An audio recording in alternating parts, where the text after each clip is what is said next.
Avril 1945. Au cœur de la Prusse orientale, une ville de 700 ans se prépare à mourir.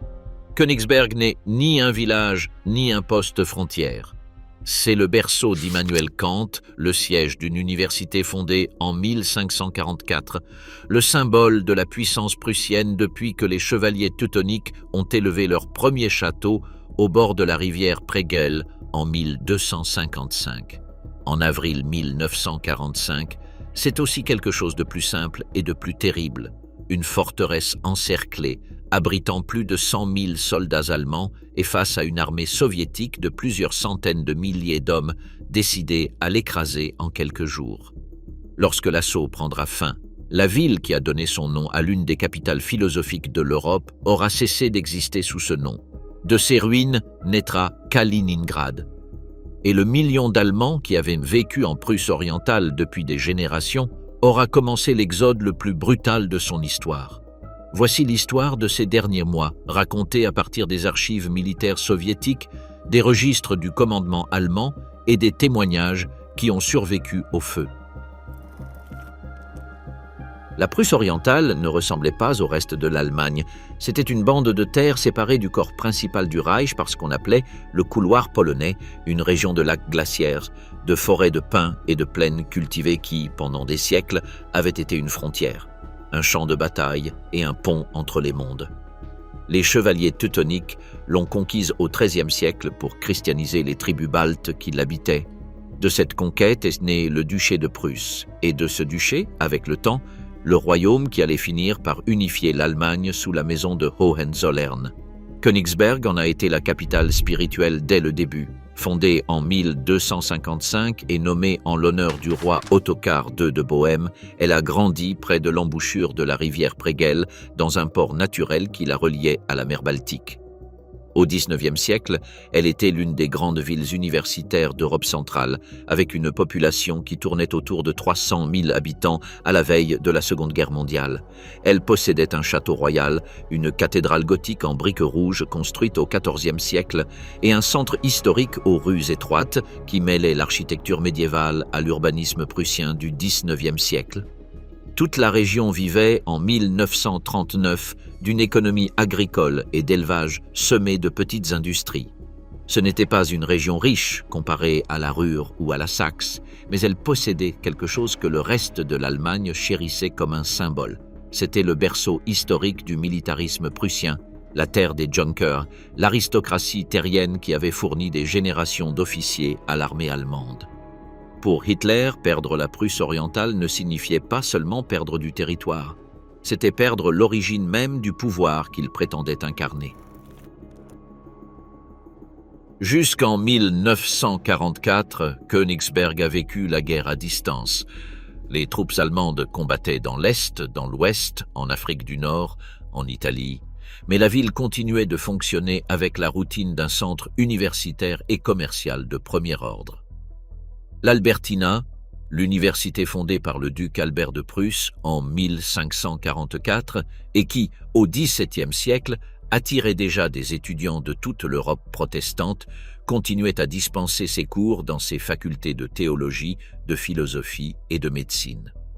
Les cafés du centre restaient ouverts. Le jardin zoologique, établi en 1896 et réputé pour être l'un des plus complets d'Allemagne orientale, continuait de recevoir des familles le dimanche. La ville disposait de tramways électriques, d'un réseau portuaire sur la rivière Pregel, relié directement à la mer Baltique par le canal maritime construit entre 1890 et 1901, et d'une infrastructure portuaire qui traitait annuellement des millions de tonnes de marchandises avant que la guerre ne vienne perturber les routes commerciales. La population de Königsberg atteignait environ 360 000 habitants en 1939, répartis dans une zone urbaine qui s'était considérablement développée durant l'entre-deux-guerres par l'incorporation de communes périphériques. C'était une ville de classe moyenne et aisée instruite, dotée d'une tradition universitaire datant de 400 ans et qui avait produit, outre Kant, des figures telles que l'astronome Friedrich Bessel, lequel calcula pour la première fois en 1838, depuis l'observatoire de la ville, la distance d'une étoile au-delà du système solaire. Le mathématicien David Hilbert était né à proximité, à Wehlau, en 1862 et avait étudié à l'Albertina avant de devenir l'un des mathématiciens les plus influents de l'histoire. Cette tradition intellectuelle n'était pas un simple ornement. Elle faisait partie intégrante de l'identité que la ville avait d'elle-même, se distinguant du reste de la Prusse orientale par sa vocation urbaine et académique. La ville avait offert au monde des noms qui dépassaient la Prusse. Immanuel Kant, né le 22 avril 1724 dans le quartier de Fordhof, fils d'un bourrelier immigrant d'origine écossaise nommé Johann Georg Kant, a vécu et est mort à Königsberg sans jamais s'en éloigner, à l'exception de ses années de précepteur rural dans les environs de la ville. Il est enterré le long du mur nord de la cathédrale, sous une dalle simple que ses concitoyens ont entretenue pendant des générations et qui est devenue, au fil du temps, l'un des lieux de pèlerinage intellectuel les plus visités d'Europe septentrionale. Le compositeur E.T.A. Hoffmann, né à Königsberg en 1776 et célèbre tant pour ses contes fantastiques que pour son opéra Undine, s'inscrivait dans la même tradition culturelle qui faisait de la ville bien plus qu'un centre administratif et militaire. L'artiste Käthe Kollwitz, né en 1867 dans la ville même, avait passé sa vie adulte à Berlin, mais ses gravures sur le deuil des mères allemandes perdant leur fils durant la Première Guerre mondiale étaient devenues des icônes que la ville elle-même reconnaissait comme siennes. Cette illusion de distance par rapport à la guerre a volé en éclats au cours de 2 nuits d'août 1944.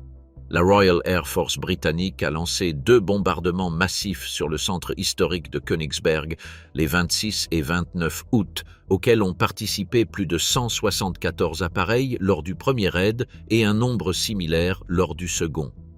Le résultat fut dévastateur pour le vieux centre médiéval. Le château royal, dont la construction la plus ancienne remontait au XIIIe siècle et qui avait accueilli le couronnement du premier roi de Prusse en 1701, a été gravement endommagé et a perdu presque la totalité de ses intérieurs. La cathédrale gothique du XIVe siècle, qui abritait la tombe de Kant,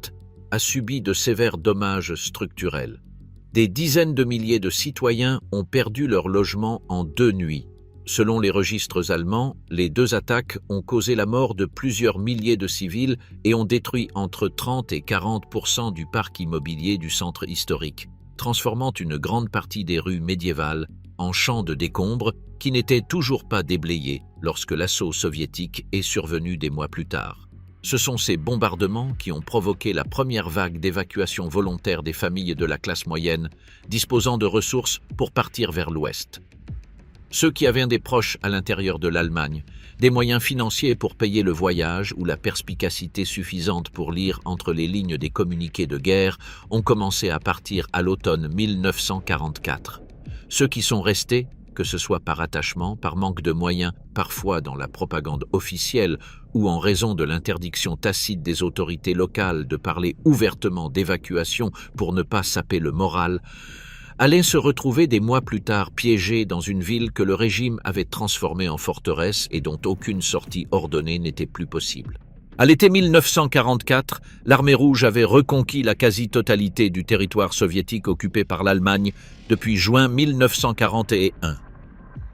L'opération Bagration, lancée le 23 juin de cette année-là contre le groupe d'armées centre-allemand, avait détruit en l'espace de quelques semaines le plus grand regroupement de forces terrestres que l'Allemagne maintenait sur le front oriental, éliminant 28 des 34 divisions allemandes engagées et causant environ un demi-million de pertes entre morts, blessés et prisonniers. Ce fut la plus grande défaite militaire de l'histoire allemande, plus grave en termes de pertes que Stalingrad, et elle ouvrit dans le front oriental une brèche de plusieurs centaines de kilomètres de large, à travers laquelle l'armée rouge commença à progresser vers l'est de l'Europe à une vitesse qui laissa le haut commandement allemand sans capacité de réaction organisée. En octobre 1944, les conséquences de cette avance avaient atteint la frontière de la Prusse orientale. Le 3e front de Biélorussie, sous le commandement du général Ivan Tcherniakovski, l'un des plus jeunes commandants de front de l'armée rouge, âgé d'à peine 37 ans au moment de diriger l'offensive sur la Prusse orientale, avait mené ses forces jusqu'aux abords de la localité de Gumbinnen, à environ 80 km à l'est de Königsberg. C'était la première fois depuis les guerres napoléoniennes qu'une armée ennemie se positionnait sur la frontière orientale de la Prusse, et ce fait possédait un poids symbolique que ni le commandement allemand ni la population ne pouvaient ignorer. Le plan soviétique pour la région prévoyait une opération coordonnée entre 3 fronts différents. Le premier front du Baltique, sous le commandement du général Ivan Bagramian, devait pousser depuis le nord vers la rivière Niemen et la côte de la Baltique dans le but de couper la liaison entre le groupe d'armées nord-allemand dans les États baltes et les forces de Prusse orientale. Le troisième front de Biélorussie de Tcherniakovski avait pour mission de pénétrer les défenses allemandes le long de l'axe Gumbinnen-Insterburg-Königsberg, le principal axe de communication de toute la province, en avançant directement vers la ville depuis l'est. Le deuxième front de Biélorussie, sous le commandement de Konstantin Rokossovski, le commandant qui avait dirigé l'encerclement de Stalingrad depuis le nord, devait envelopper la Prusse orientale par le sud et couper la liaison terrestre entre la province et le reste de l'Allemagne, tout en protégeant le flanc sud de l'avance principale que Georgi Joukov dirigeait vers Berlin depuis la Pologne. C'était, dès sa conception, une opération conçue non seulement pour conquérir la province, mais pour l'isoler complètement, transformant ses défenseurs en une poche sans possibilité de retraite. La première phase de ce plan, l'opération Gumbinnen-Goldap, fut lancée le 16 octobre 1944 avec les 5e et 11e armées de garde comme fer de lance de l'avance de Tcherniakovski. Au cours des premiers jours, l'attaque réussit à s'enfoncer de plusieurs kilomètres dans le territoire de la Prusse orientale, atteignant et dépasse Gumbinnen, l'un des principaux centres urbains de la région orientale de la province.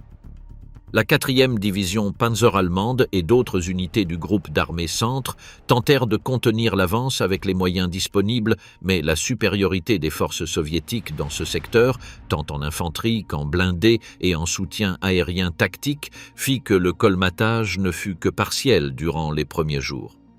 La contre-offensive allemande, qui réussit finalement à stopper l'avance soviétique et à repousser les unités de l'armée rouge vers leur position de départ,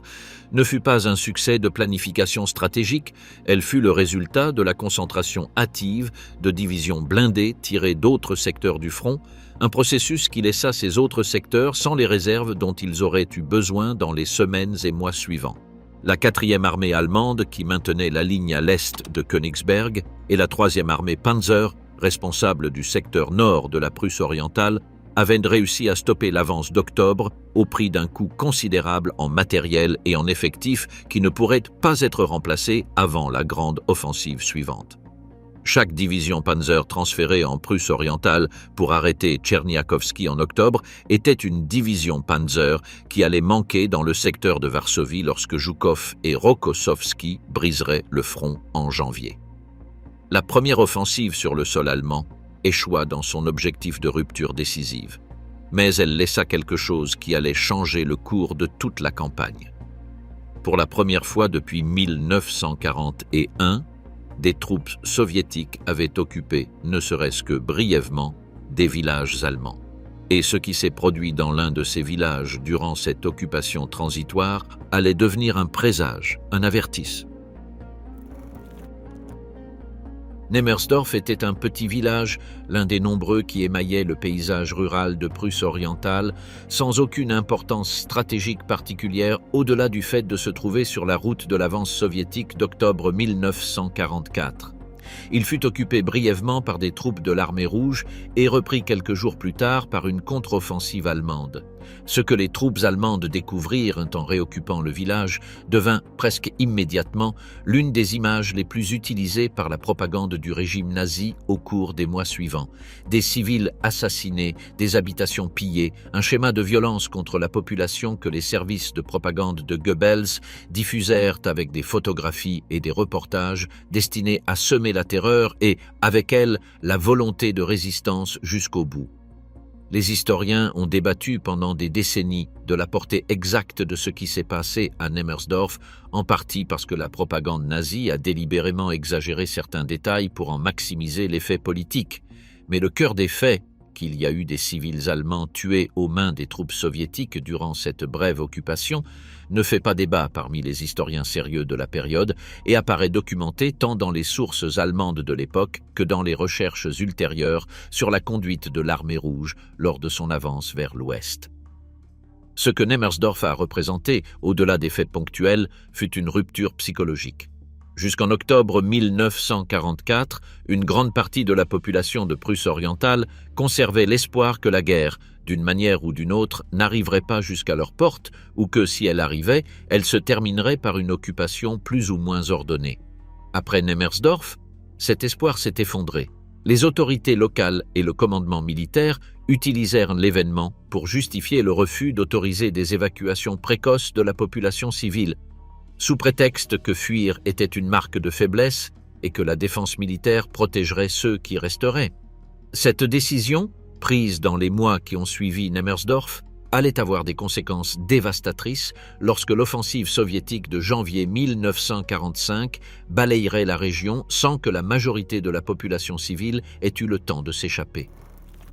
La grande offensive soviétique d'hiver commença le 12 janvier 1945. Lorsque le premier front d'Ukraine du maréchal Ivan Konev brisa les défenses allemandes dans le secteur de la Vistule au nord de Cracovie. Le 14 janvier, le premier front de Biélorussie de Zhukov en fit de même depuis la tête de pont de Magnussev au sud de Varsovie. Et ce même 14 janvier, en parfaite coordination avec l'avance en Pologne centrale, le troisième front de Biélorussie de Tcherniakovski et le deuxième front de Biélorussie de Rokossovski lancèrent simultanément leurs offensives respectives contre les positions allemandes en Prusse orientale dans ce que les planificateurs soviétiques nommaient l'opération de Prusse orientale, l'une des plus complexes de l'ensemble de l'offensive d'hiver de 1945. La différence avec l'opération d'octobre fut une question d'échelle absolue. Là où l'opération Gumbinnen-Goldap avait employé 2 armées de garde avec un soutien blindé limité, l'offensive de janvier déploya les ressources de 2 fronts complets. Le 3e front de Biélorussie comptait 5 armées de fusiliers, 2 armées blindées de garde et des unités de soutien d'artillerie massive concentrées à des densités allant jusqu'à 200 pièces par kilomètre de front sur les axes d'attaque principaux. Le 2e front de Biélorussie, qui devait exécuter le mouvement d'enveloppement par le sud, disposait de moyens équivalents et d'une supériorité en blindés sur les forces allemandes qui l'affrontaient que les propres registres allemands de l'époque chiffrent dans des proportions de 5 ou 6 contre 1 dans les secteurs de rupture.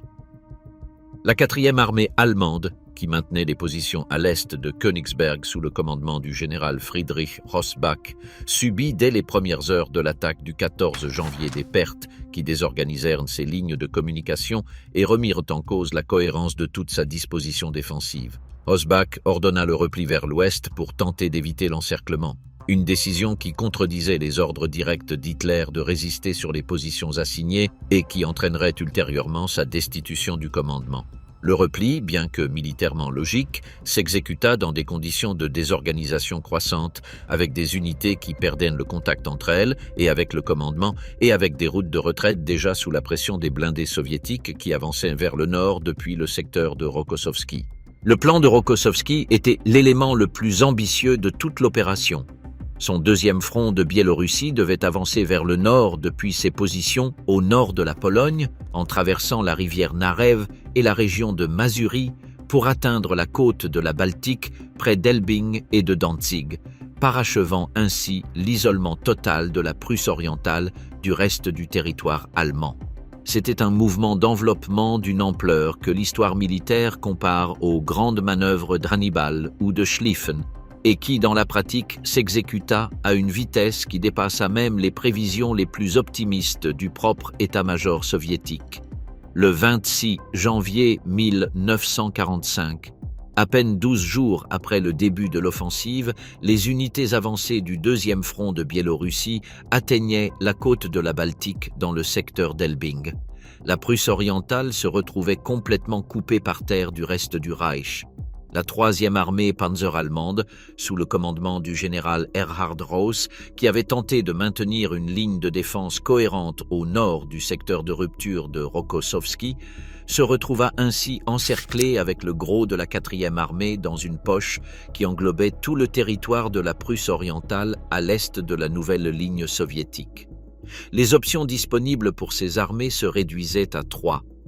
Tenter de briser le cerco vers l'ouest lors d'une attaque qui nécessitait de concentrer des forces qui n'étaient plus disponibles, se replier vers Königsberg et les positions côtières dans l'espoir d'évacuer éventuellement par mer, ou résister sur place jusqu'à ce qu'une offensive allemande de dégagement, que personne au sein du commandement allemand n'avait plus les moyens d'organiser, réussisse à rétablir la liaison terrestre.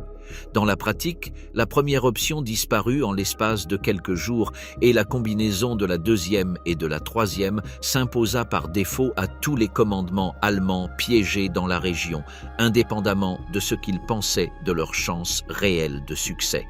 La vitesse de l'effondrement frappa également l'administration civile de la province. Le Gauleiter Erich Koch, qui pendant des mois avait bloqué ou retardé les ordres d'évacuation civile en prétextant que les autorisés nuiraient au moral de l'arrière et équivaudraient à reconnaître que la situation militaire était désespérée, ordonna tardivement l'évacuation des districts de l'Est de la province alors que le front s'était déjà effondré et que les colonnes blindées soviétiques avançaient à une vitesse supérieure à celle des colonnes de réfugiés civils qui tentaient de fuir vers l'ouest.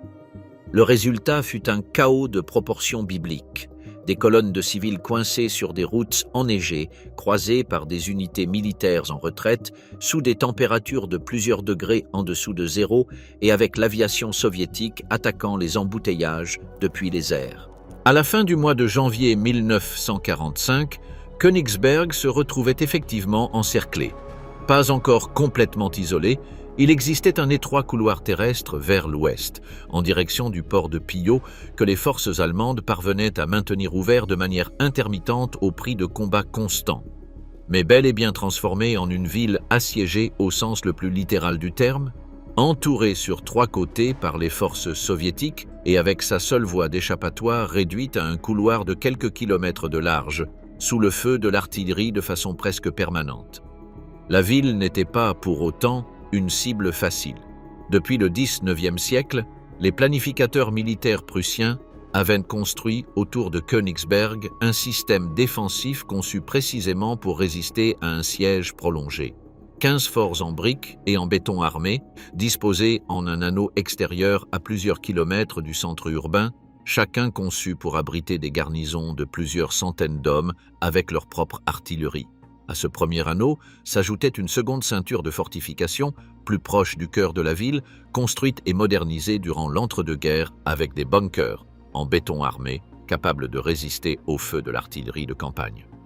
Le commandement de la place revint au général d'infanterie Otto Lach, un officier de carrière qui avait servi sur le front oriental depuis le début de la campagne contre l'Union soviétique en 1941. Lach hérita d'une garnison composée des restes de plusieurs divisions décimées lors des combats de janvier, renforcées par des unités du Volkssturm, la milice populaire formée en octobre 1944 sur ordre direct d'Hitler, qui recrutait des hommes âgés de 16 à 60 ans inaptes ou non mobilisés auparavant pour le service militaire régulier, ainsi que par du personnel administratif et policier reconverti à la hâte en troupes de combat. La qualité de ces forces était extrêmement inégale. Alors que certaines unités régulières de l'armée maintenaient la discipline et leur capacité de combat malgré l'épuisement, les bataillons du Volkssturm étaient composés en grande partie d'adolescents sans véritable entraînement militaire et d'hommes d'âge mûr ou plus âgés, dont beaucoup étaient des vétérans de la Première Guerre mondiale qui n'avaient pas manié une arme depuis plus de 2 décennies.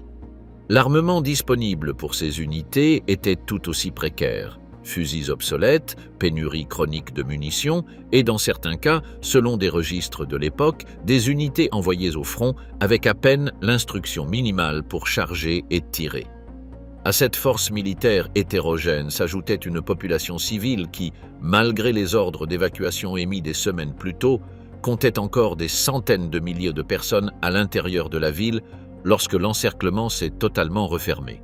Beaucoup n'avaient pas réussi à partir à temps. D'autres avaient refusé de le faire, soit en raison de la propagande officielle qui promettait que la ville résisterait, soit par la simple impossibilité logistique de déplacer tant de monde avec les moyens de transport disponibles en plein cœur de l'hiver. Joseph Goebbels avait conçu Kolberg comme la pièce maîtresse de la campagne de propagande destinée à préparer psychologiquement les Allemands à la phase finale de la guerre. Le projet avait débuté en 1942, alors que la guerre pouvait encore être présentée comme une suite de victoires, et le film s'est terminé d'être tourné en 1944, alors que le front oriental s'effondrait déjà vers l'ouest. Réalisé par Veit Harlan, le même cinéaste qui avait tourné le film antisémitique Jude Süß en 1940, Kolberg fut la production la plus chère du cinéma allemand jusqu'alors. Il coûta plus de 8 millions de Reichsmarks, employa comme figurants des milliers de soldats de la Wehrmacht rappelés du front. Dans un geste de priorité qui en dit long sur la logique du régime lors de ces dernières heures, et tourna des séquences de bataille en extérieur réel avec des effectifs militaires et des équipements qui, en janvier 1945, auraient été infiniment plus utiles sur le front oriental que sur un plateau de cinéma. L'histoire que raconte le film repose sur des faits réels. En 1806 et 1807, alors que l'armée prussienne de Frédéric Guillaume III était écrasée par Napoléon lors des batailles de Jena et d'Auerstaedt, la ville forteresse de Kolberg, sur la côte poméranienne de la Baltique, résista à un siège prolongé des forces françaises. La défense fut menée par le lieutenant-colonel August von Gneisenau, l'officier régulier qui commandait la garnison, en combinaison avec le bourgmestre local Joachim Nettelbeck, qui organisa la participation de la population civile à la défense. La ville tint bon jusqu'à ce que les traités de paix mettent formellement fin au conflit, et sa résistance fut utilisée pendant des décennies par l'historiographie prussienne comme un exemple du courage civique et militaire allemand face à l'oppression napoléonienne. Le film de Harlan présente cette histoire avec toutes les ressources du cinéma de propagande de l'époque, des images grandioses, un message explicite sur la volonté de résister comme vertu suprême du peuple allemand, et une lecture de l'épisode historique soigneusement sélectionné pour renforcer les consignes du régime durant l'hiver 1944 à 1945. Goebbels ordonna que le film sorte simultanément en 2 lieux, à Berlin, au palais Ufa, le 30 janvier 1945, date choisie délibérément, 12e anniversaire de l'arrivée d'Hitler au pouvoir, et dans la ville de La Rochelle, en France, alors assiégée par les forces alliées et dont la garnison allemande continuait de résister au titre des « poches de l'Atlantique » qu'Hitler avait ordonné de maintenir à tout prix. Ce geste obéissait à une logique de propagande précise. Démontrer que les villes assiégées pouvaient résister et que l'exemple historique de Kolberg s'appliquait à la situation présente. Pour garantir que le message parvienne aux garnisons assiégées de l'Est, Goebbels ordonna que des copies du film soient envoyées par avion dans différentes villes allemandes encerclées, parmi lesquelles Königsberg, où il fut projeté tant pour la troupe que pour la population civile restée en ville, dans des cinémas qui fonctionnaient avec des générateurs de secours, car l'approvisionnement électrique régulier était déjà intermittent. Le message implicite que le film devait transmettre aux spectateurs de Königsberg était direct. Les habitants de Kolberg avaient résisté contre Napoléon quand tout semblait perdu, et ils avaient survécu. Les habitants de Königsberg devaient faire de même contre l'armée rouge. Le parallèle historique que le film prétendait établir était pourtant profondément trompeur à plusieurs niveaux simultanés. En premier lieu, la Kolberg historique de 1807 n'a pas résisté, parce que cela changeait l'issue de la guerre. La Prusse avait été vaincue militairement avant que le siège ne commence, mais parce que les termes du traité de paix qui mit fin au conflit lui permirent de conserver sa garnison. En deuxième lieu, la guerre entre la Prusse et la France napoléonienne, aussi brutale qu'elle ait pu être à bien des égards, était une guerre entre États européens qui préservaient certaines conventions concernant le traitement des populations civiles et des prisonniers de guerre. La guerre que l'Allemagne avait lancée contre l'Union soviétique en 1941 avait été, dès sa conception, une guerre d'extermination raciale et politique, dont les méthodes, l'assassinat systématique des prisonniers de guerre soviétiques, la famine délibérée comme arme contre la population civile des villes occupées, l'extermination de la population juive, avaient engendré parmi les troupes soviétiques un mélange de haine et de désir de revanche qu'aucun parallèle avec les guerres napoléoniennes ne pouvait atténuer ni contextualiser. En troisième lieu, et plus prosaïquement, la garnison de Königsberg, en 1945, n'avait aucun traité de paix en vue qui lui pût permettre d'attendre avec espoir. La seule chose qui l'attendait de l'autre côté de l'assaut final était la défaite. Pour les habitants qui restèrent à Königsberg durant l'hiver et le printemps 1945, la vie quotidienne se transforma en quelques semaines en quelque chose d'inreconnaissable par rapport à ce qu'elle était à peine quelques mois plus tôt. L'approvisionnement alimentaire, déjà soumis au rationnement strict que le régime avait imposé en Allemagne dès les premières années de la guerre, devint critique une fois que l'encerclement soviétique eut coupé la plupart des voies d'avitaillement.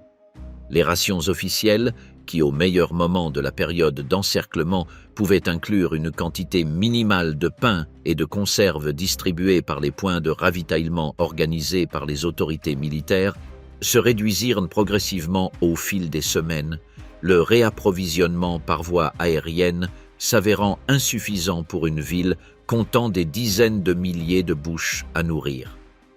Le médecin Hans Graf von Lehndorff, qui exerça dans les hôpitaux de Königsberg pendant le siège et laissa un journal détaillé de ces mois publié des décennies plus tard, décrit dans ses notes l'apparition progressive des symptômes de la dénutrition au sein de la population civile, en particulier chez les catégories les plus vulnérables, les jeunes enfants et les personnes âgées, pour qui les rations disponibles ne suffisaient pas à maintenir un minimum nutritionnel acceptable.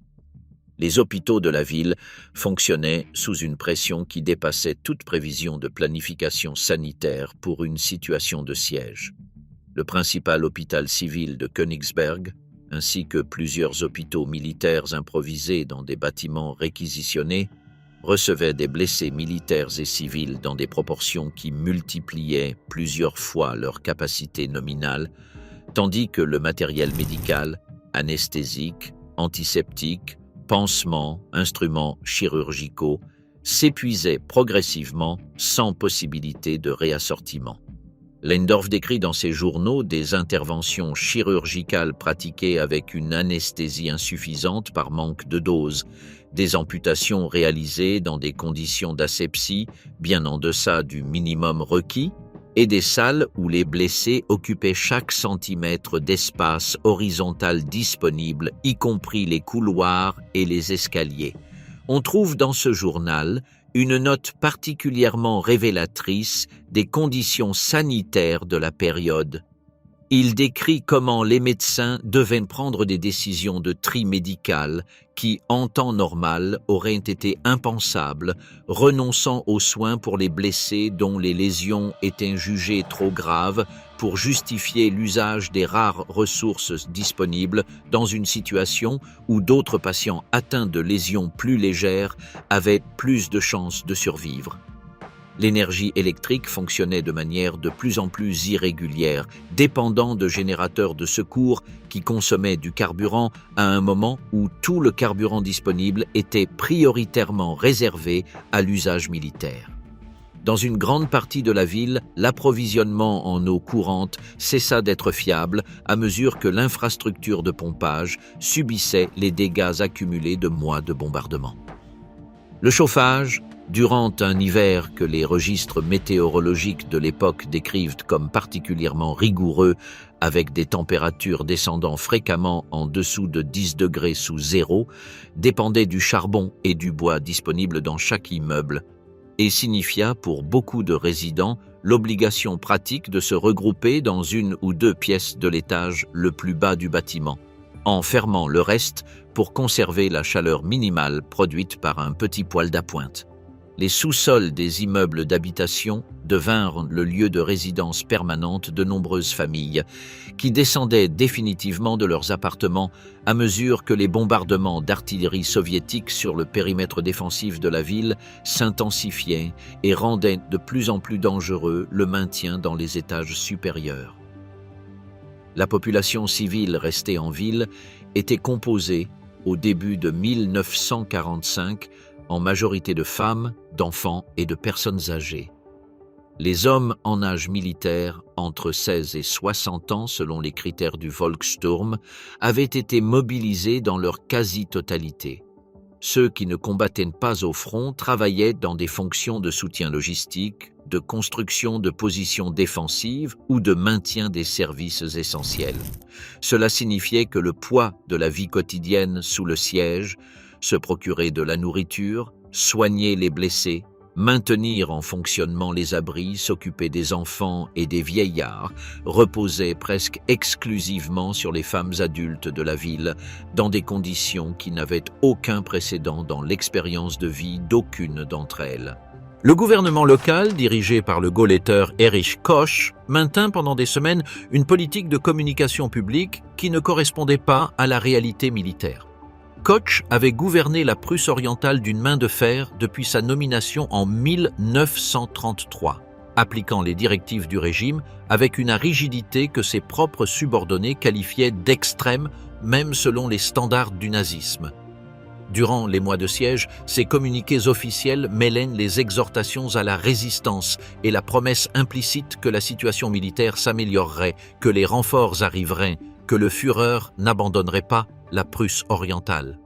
Lorsque Koch quitta la ville dans les jours précédant l'assaut final, voyageant vers l'ouest en bateau depuis Pilot, beaucoup de survivants qui rédigèrent leurs mémoires après la guerre se souvinrent de cet abandon comme du signal le plus clair que les autorités savaient depuis bien longtemps que la situation était irréversible. La seule voie d'évacuation qui maintenait Königsberg reliée au reste de la Prusse orientale non occupée était l'étroit couloir terrestre vers le port de Pilot, sur la presque d'imposante péninsule de Samland, à une trentaine de kilomètres à l'ouest de la ville. Ce couloir, constamment disputé par les deux camps, devint l'artère vitale par laquelle transitaient tant les tentatives de renfort militaire vers la ville assiégée que les tentatives d'évacuation de civils et de blessés vers la côte, d'où la marine allemande organisait une évacuation maritime massive vers les ports de l'ouest de l'Allemagne. Cette évacuation maritime, connue sous le nom global d'opération Hannibal, allait devenir l'une des plus grandes évacuations navales de civils de l'histoire, avec des centaines de milliers de personnes transportées depuis les ports de Prusse orientale et de Poméranie vers l'ouest, à bord de navires de guerre, de cargos et d'embarcations de toutes sortes, dans des conditions de surpopulation extrême, et sous la menace constante des attaques sous-marines et aériennes soviétiques. Le naufrage du paquebot Wilhelm Gustloff, le 30 janvier 1945, au large des côtes de Poméranie, avec plusieurs milliers de réfugiés à bord, allait devenir la catastrophe maritime la plus meurtrière de l'histoire, et le rappel brutal que même la fuite par la mer ne garantissait pas la survie. Pour ceux qui restaient à Königsberg, l'accès à ce couloir et à l'évacuation maritime dépendait entièrement du maintien de son ouverture par les troupes allemandes, chose qui devint de plus en plus difficile à mesure que la pression soviétique sur la péninsule de Samland s'intensifiait. L'armée allemande livra, entre le 19 et le 24 février 1945, une offensive spécifique pour rétablir et sécuriser cette liaison terrestre entre Königsberg et Pilot lors de l'un des derniers efforts offensifs marquants que les forces allemandes de la région réussirent à soutenir. L'opération atteignit son objectif immédiat, mais le couloir ne cessa jamais d'être sous le feu et son contrôle resta disputé pratiquement jusqu'au jour où la ville tomba. Alors que le front militaire se stabilisait précairement autour de Königsberg en février 1945, il se produisit dans l'arrière immédiate de la ville, l'un des épisodes de violence contre la population civile les mieux documentés de toute la campagne de Prusse orientale. Mettgetten, une banlieue à l'ouest de Königsberg, fut occupée par les troupes soviétiques entre le 29 janvier et le 19 février 1945, puis reprise ensuite par la 5e division Panzer et la 1re division d'infanterie allemande dans le cadre de l'offensive destinée à rétablir le couloir vers Pilot. Ce que les troupes allemandes découvrirent en réoccupant la zone fut consigné dans une série de déclarations sous serment recueillies dans les jours et semaines qui suivirent, aujourd'hui conservées aux archives fédérales allemandes. Ces témoignages, livrés par des soldats, des officiers et un médecin militaire, décrivent la découverte d'un nombre élevé de civils morts, des femmes, des enfants et des personnes âgées pour la plupart, la population masculine en âge militaire ayant déjà été mobilisée ou ayant fui des semaines plus tôt, ainsi que les cadavres de soldats allemands et de réfugiés piégés dans la zone lors de l'avance du front soviétique en janvier.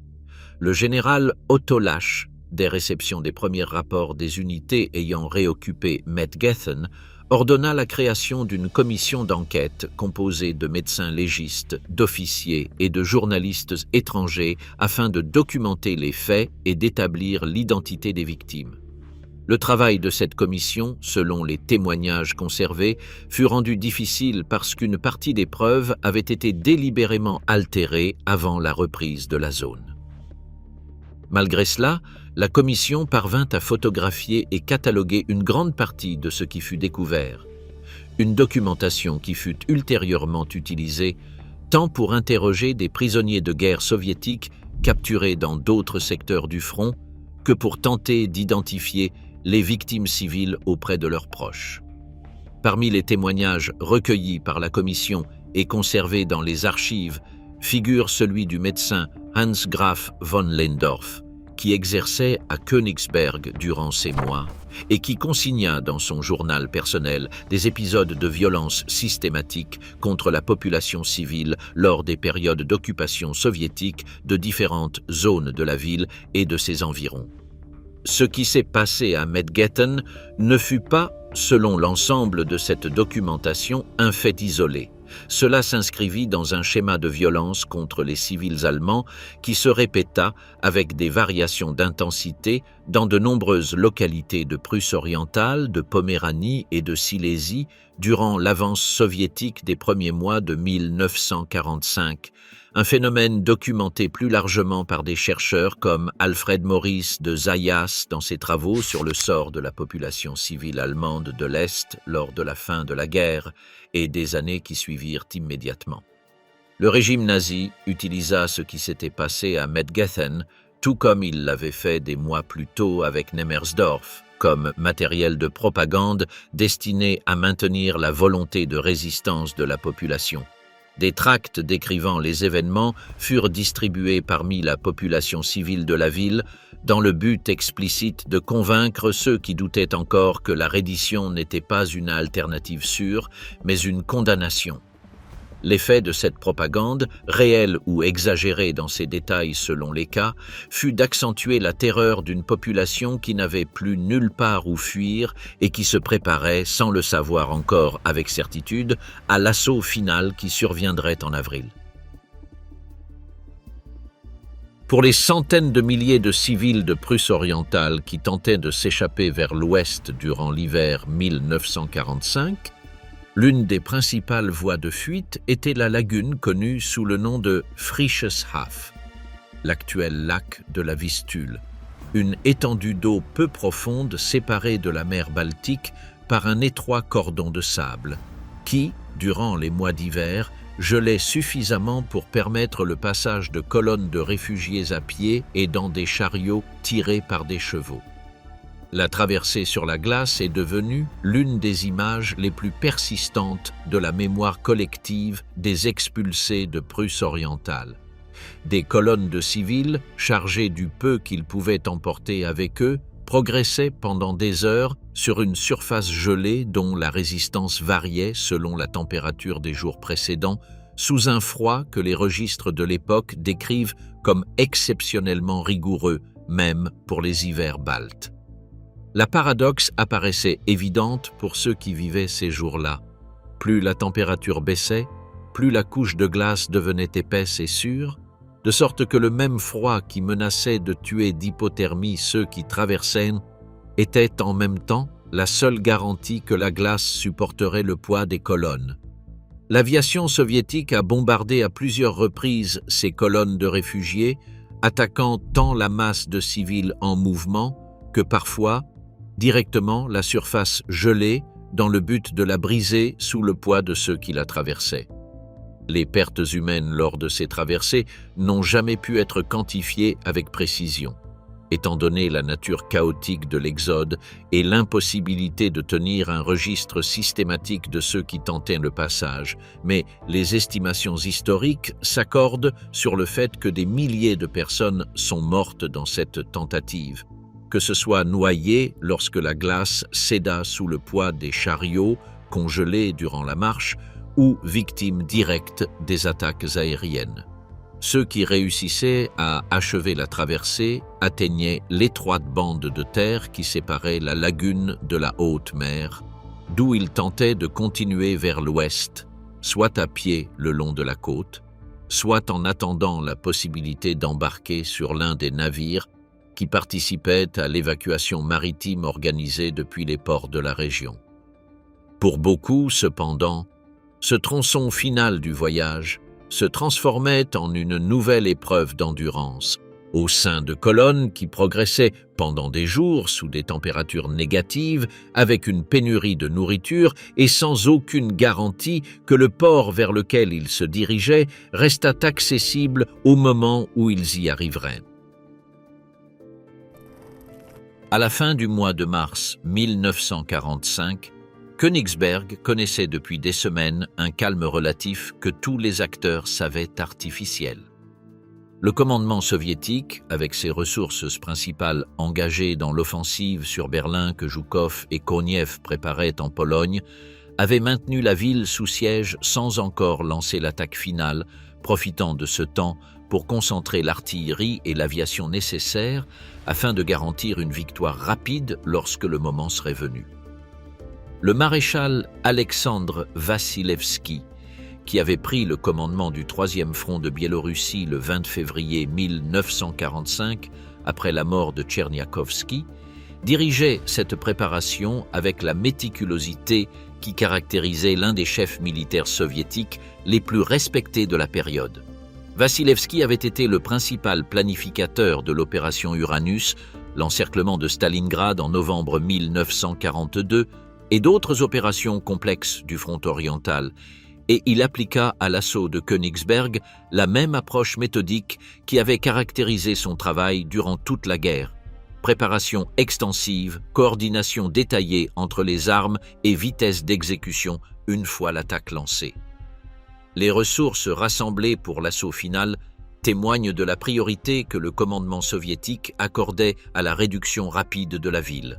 Selon les registres historiques de l'opération, Vassilevski concentra pour l'attaque plus de 137 000 soldats d'infanterie, 2300 pièces d'artillerie et mortiers, 538 chars et canons autopropulsés et plus de 500 avions de combat de différents types répartis entre bombardiers tactiques, chasseurs-bombardiers et chasseurs d'escorte. L'ensemble représentait un rapport de force que les analyses militaires ultérieures situent entre 4 et 5 fois supérieur en effectifs et entre 8 et 10 fois supérieur en artillerie par rapport à la garnison allemande disponible pour la défense. Ce n'était pas une force conçue pour un siège prolongé, c'était une force conçue pour écraser les défenses de la ville dans le délai le plus court possible et avec le minimum de pertes soviétiques. La préparation du terrain comprit des semaines de reconnaissance aérienne intensive sur les positions défensives de la garnison allemande. La photographie aérienne, combinée aux informations obtenues auprès des prisonniers capturés lors des combats précédents et des déserteurs qui avaient franchi les lignes au cours des derniers jours du siège, permit au commandement soviétique de dresser un tableau détaillé du dispositif défensif allemand. L'emplacement exact des forts de l'anneau extérieur, les champs de mines posés aux accès de la ville, les points de concentration d'artillerie, les voies de communication interne de la garnison et les zones où le tissu urbain était le plus dense, et donc où le combat maison par maison s'annonçait le plus coûteux en pertes humaines. Le général Otto Laasch, quant à lui,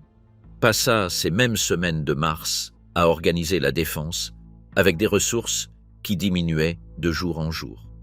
Les communications entre les différents secteurs du périmètre défensif dépendaient d'un réseau téléphonique de campagne tendu entre les positions exposées aux coupures provoquées par les bombardements et que le personnel technique de la garnison réparait sans relâche. Les approvisionnements en munitions, l'un des facteurs les plus critiques pour la durée de toute défense, arrivaient de manière irrégulière à travers le couloir de Pilot sur lequel les Soviétiques exercèrent une pression constante pour le fermer complètement avant l'assaut final. Les blindés disponibles pour la défense, un nombre réduit de chars et de canons autopropulsés répartis entre les différents secteurs du périmètre, devaient être réservés pour les situations d'urgence car le carburant disponible ne permettait pas de les déployer librement. Les conversations du général Laasch avec son état-major au cours de ces semaines finales, partiellement reconstruites à partir des mémoires que Laasch lui-même rédigera après la guerre depuis sa condition de prisonnier soviétique et qu'il publiera en 1958 sous le titre « Sofiel Königsberg »,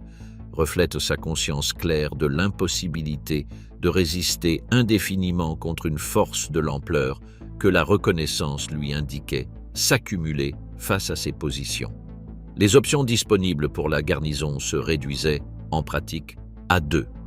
Résister jusqu'au dernier homme conformément aux ordres d'Hitler, ce qui signifiait prolonger la souffrance des civils et des soldats sans aucune possibilité de modifier le résultat final, ou capituler lorsque la situation militaire serait manifestement insoutenable, ce qui signifiait désobéir à un ordre direct du commandant suprême et affronter les conséquences personnelles que cela impliquait.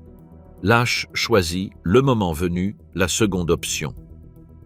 Mais en ces dernières semaines de mars, l'assaut n'étant pas encore lancé, les ordres restant en vigueur et le régime ayant toujours la capacité d'exécuter ses menaces, ce choix n'était pas encore possible. Dans les jours précédant immédiatement le début de l'assaut, le commandement soviétique acheva le déploiement de l'artillerie concentrée pour le bombardement initial, des pièces de différents calibres, allant de l'artillerie de campagne aux obusiers lourds capables de pénétrer les fortifications en béton armé de l'anneau défensif extérieur, furent positionnés sur un arc entourant la ville par l'est, le sud et le nord, ne laissant comme seule voie théoriquement ouverte que le couloir vers Pillau, déjà sous une forte pression militaire soviétique dans la péninsule de Samland.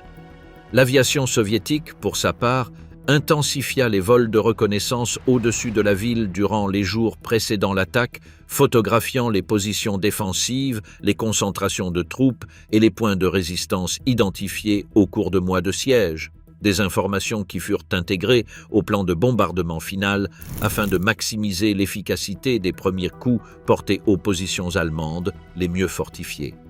À l'intérieur de la ville, les derniers jours de mars et les premiers jours d'avril se déroulèrent dans un calme tendu qui contrastait avec la certitude généralisée, tant parmi la troupe que parmi la population civile, que l'attaque définitive était une question de jours.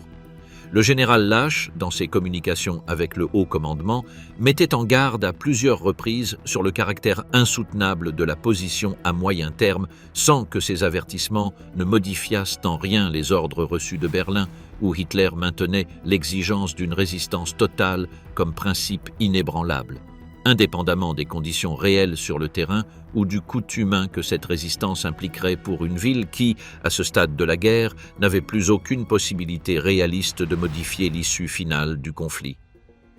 À 9 heures du matin, le 6 avril 1945, l'artillerie soviétique concentrée autour de Königsberg ouvrit le feu simultanément sur tout le périmètre défensif de la ville. Ce fut le début d'un bombardement de saturation qui allait se prolonger avec une intensité variable durant les 4 jours suivants, combinant le feu de l'artillerie terrestre avec des attaques aériennes tactiques dirigées contre les positions identifiées au cours des semaines de reconnaissance précédentes. L'objectif initial de l'attaque était l'effort de l'anneau extérieur, les fortifications en briques et en béton construites des décennies plus tôt qui constituaient la première ligne de défense organisée de la ville. L'artillerie lourde soviétique, avec des pièces capables de pénétrer le béton armé des structures les plus anciennes, soumit ses positions à un pilonnage soutenu, tandis que l'infanterie progressait sous couverture vers les brèches qui s'ouvraient progressivement dans le périmètre défensif allemand. La résistance allemande, malgré la disproportion des forces, fut initialement plus solide que ce que le commandement soviétique avait anticipé dans certains secteurs, particulièrement là où les unités régulières de l'armée, mieux entraînées et équipées que les bataillons du Volkssturm, réussirent à maintenir des positions organisées durant les premières heures de l'attaque. Cependant, le manque de réserve et l'impossibilité de réapprovisionner en munitions et en renforts les positions assiégées firent que cette résistance initiale fut, dès le premier jour, une question de temps plutôt que de résultat final. Vers la fin de la première journée de combat, plusieurs positions de l'anneau extérieur étaient tombées ou sur le point de l'être, et les troupes soviétiques avaient commencé à s'infiltrer dans les quartiers périphériques de la ville, amorçant ce qui allait devenir au cours des jours suivants un combat urbain rue par rue, caractéristique des assauts de villes fortifiées que l'armée rouge avait perfectionné tout au long de la guerre depuis Stalingrad. Durant les 7 et 8 avril, le combat se déplaça progressivement de l'anneau défensif extérieur vers l'intérieur de la ville elle-même, se transformant en une lutte rue par rue et, dans de nombreux cas, édifice par édifice, où l'avantage numérique et matériel soviétique se combinait avec une connaissance détaillée du terrain urbain acquise durant des mois d'observation et de reconnaissance préalable à l'assaut. Les troupes soviétiques progressèrent simultanément depuis de multiples directions, conformément au plan original consistant à scinder la ville en secteurs isolés pouvant être réduits séparément. Cette tactique empêcha le commandement allemand, dont les lignes de communication étaient déjà gravement endommagées par le bombardement continu, de coordonner une défense unifiée ou de redistribuer efficacement les rares ressources disponibles entre les différents secteurs attaqués. Le centre historique de la ville, déjà endommagé par les bombardements aériens britanniques d'août 1944, subit des destructions supplémentaires durant ces jours de combat, une grande partie de ce qui restait debout des structures médiévales et du XIXe siècle étant réduite en décombres par le tir direct de l'artillerie et les combats maison par maison.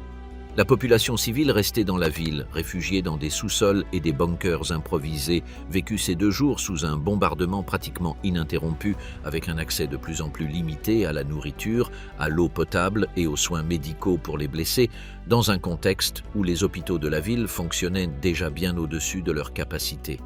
Pour le général Lach, la situation vers la fin de la journée du 8 avril était, en termes militaires, insoutenable. La garnison avait subi des pertes massives durant les 3 jours de combat, les positions défensives avaient été réduites à une fraction du périmètre initial et les communications entre les différents secteurs de la ville fonctionnaient à peine. Malgré cela, les ordres reçus du haut commandement continuaient d'exiger la résistance sans capitulation, plaçant Lach face à une décision qu'il allait devoir prendre dans les heures suivantes, en contradiction ouverte avec les directives explicites d'Hitler. Au matin du 9 avril 1945, après 3 jours complets de combats ininterrompus et avec la garnison allemande réduite à une fraction de sa force initiale, le général Otto Lach prit la décision de rendre la place de Königsberg, communiquant formellement la capitulation au commandement soviétique dans les heures qui suivirent. Ce fut une décision prise à l'encontre des ordres directs d'Hitler, qui avait exigé la résistance jusqu'au dernier homme et que Lach lui-même savait être lourde de conséquences personnelles graves.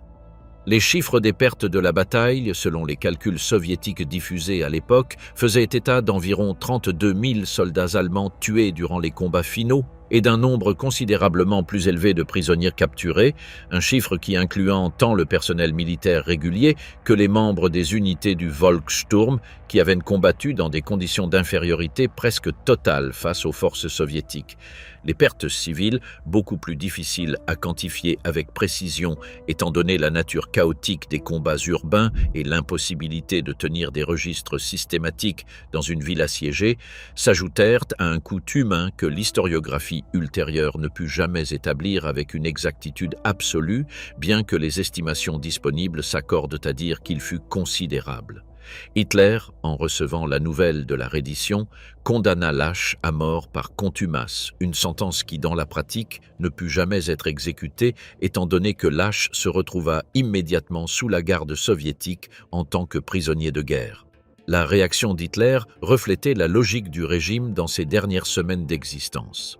L'insistance sur la résistance totale comme principe absolu, indépendamment de toute considération militaire rationnelle ou du coût humain que cette insistance impliquait pour une ville qui, à ce stade de la guerre, n'avait plus aucune possibilité réaliste de modifier l'issue finale du conflit.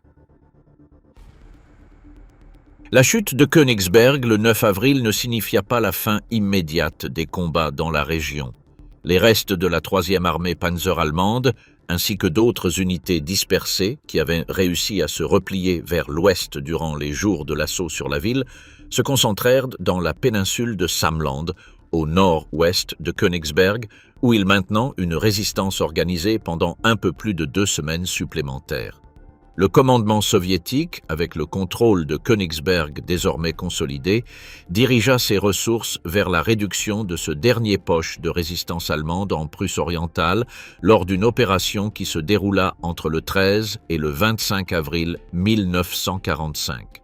Les conditions pour les forces allemandes piégées à Samland étaient, si cela était possible, encore plus désespérées que celles qu'elles avaient affrontées à Königsberg, sans possibilité de renfort, avec des approvisionnements pratiquement épuisés et la seule voie d'évacuation réduite au port de Pillau, soumis à un bombardement constant. La résistance dans la péninsule avait pour seul résultat possible de prolonger le nombre de pertes sans modifier le dénouement final. Le 25 avril 1945, la résistance organisée allemande dans la péninsule de Samland fut totalement liquidée, marquant la fin effective de la campagne militaire de Prusse orientale, l'une des plus longues et des plus coûteuses de tout le front oriental dans la phase finale de la guerre. Commencée formellement en octobre 1944 avec l'offensive de Gumbinnen-Goldap et conclue 6 mois plus tard avec la reddition des derniers réduits allemands sur la côte baltique, à peine 2 semaines avant la reddition inconditionnelle de l'Allemagne le 8 mai 1945. La chute de Königsberg et la liquidation de la résistance à Samland ne mirent pas fin à la tragédie de la population civile de Prusse orientale. À bien des égards, elles l'amorcèrent sous sa forme définitive. Ceux qui avaient survécu au siège, en majorité des femmes, des enfants et des personnes âgées, restèrent sous administration militaire soviétique dans une ville sans infrastructure fonctionnelle, marquée par une grave pénurie de nourriture et sans garantie légale claire quant à leur situation future.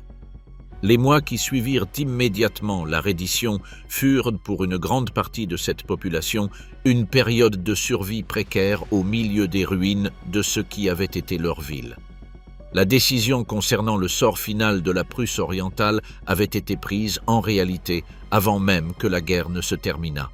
À la conférence de Yalta, tenue en février 1945 alors que les combats pour Königsberg n'avaient pas encore commencé, les dirigeants alliés, Staline, Roosevelt et Churchill, avaient déjà discuté du déplacement vers l'ouest de la frontière orientale de la Pologne, ce qui impliquait en contrepartie l'annexion de territoires allemands à l'est par l'Union soviétique et la Pologne. La conférence de Potsdam, tenue entre juillet et août 1945, alors que la guerre était terminée, confirma et formalisa ces décisions. Le nord de la Prusse orientale, y compris Königsberg, ferait partie de l'Union soviétique, tandis que le sud de la province serait intégré à la Pologne. Ces décisions territoriales en apportaient une autre, tout aussi déterminante pour le sort de la population allemande de la région: son expulsion systématique vers l'ouest. Ce qui avait commencé comme un exode chaotique et désespéré durant les derniers mois de la guerre La fuite sur la glace du Friedrichshafen, l'évacuation maritime de l'opération Hannibal, les colonnes de réfugiés bombardées sur les routes de Prusse orientale, se transforma, au cours des années suivantes, en une politique délibérée de transfert forcé de population, exécutée avec différents degrés d'organisation et de violence selon la région et la période, et qui constitua l'un des plus grands déplacements forcés de population de l'histoire européenne du XXe siècle. La population allemande qui demeurait encore à Königsberg et dans ses environs après la reddition d'avril 1945 ne fut pas expulsée immédiatement dans sa totalité. Durant les premiers mois d'administration soviétique, une partie de cette population fut retenue pour des travaux de reconstruction et de déblaiement des décombres, dans des conditions de vie extrêmement dures, marquées par une pénurie chronique de nourriture qui provoqua, selon les registres disponibles, un nombre considérable de décès dus à la faim et aux maladies au cours de l'hiver 1945 à 1946, dans une ville qui disposait à peine d'une infrastructure sanitaire fonctionnelle. Le changement définitif dans le statut de la ville survint en 1946, lorsque les autorités soviétiques officialisèrent son annexion au territoire de l'Union soviétique et la rebaptisèrent officiellement Kaliningrad, en l'honneur de Mikhaïl Kalinine, alors président du Présidium du Soviet suprême, décédé cette même année. Le nom de Königsberg, que la ville avait porté pendant près de 700 ans, disparut des cartes et des documents officiels, remplacé par une dénomination qui n'entretenait aucun rapport avec l'histoire antérieure du lieu. L'expulsion systématique de la population allemande restante s'intensifia entre 1947 et 1948 dans le cadre d'une politique de transfert de population vers les zones d'occupation alliées en Allemagne qui, d'une manière générale, s'appliqua à la totalité des territoires situés à l'est de la ligne Oder-Neisse, passés sous souveraineté polonaise ou soviétique après la guerre. En 1948, la quasi-totalité de la population allemande historiquement établie dans ce qui avait été la Prusse orientale avait été réinstallée vers l'ouest, dans de nombreux cas dans des conditions d'extrême précarité, tandis que la région était repeuplée par des colons venus de différentes régions de l'Union soviétique, en particulier de Russie. La Kaliningrad, qui existe aujourd'hui, est, en ce sens, une ville bâtie sur l'absence délibérée de son passé allemand. Le château royal, endommagé pendant la guerre mais encore restaurable, fut démoli sur ordre des autorités soviétiques en 1968, dans un geste que de nombreux historiens interprètent comme une tentative explicite d'effacer physiquement tout vestige visible de l'identité prussienne de la ville. La tombe d'Immanuel Kant, en revanche, survécut, préservée le long du mur nord de ce qui restait de la cathédrale, devenant au fil du temps l'un des rares points de continuité reconnaissables entre la Königsberg d'autrefois et la Kaliningrad d'aujourd'hui.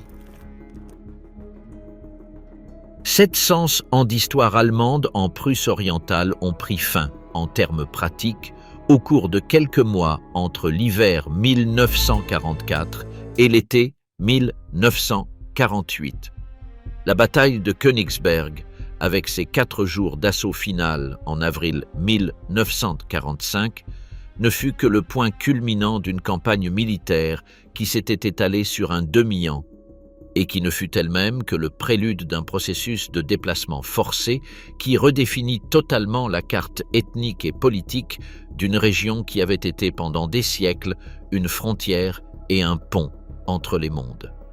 La ville qui a donné Immanuel Kant au monde, qui a abrité pendant près de 400 ans l'une des universités les plus importantes d'Europe centrale, qui fut le berceau de philosophes, de compositeurs et d'artistes, a cessé d'exister sous ce nom en 1945, et avec elle a disparu aussi dans une large mesure la communauté humaine qui l'avait, pendant des générations, habitée, façonnée et défendue.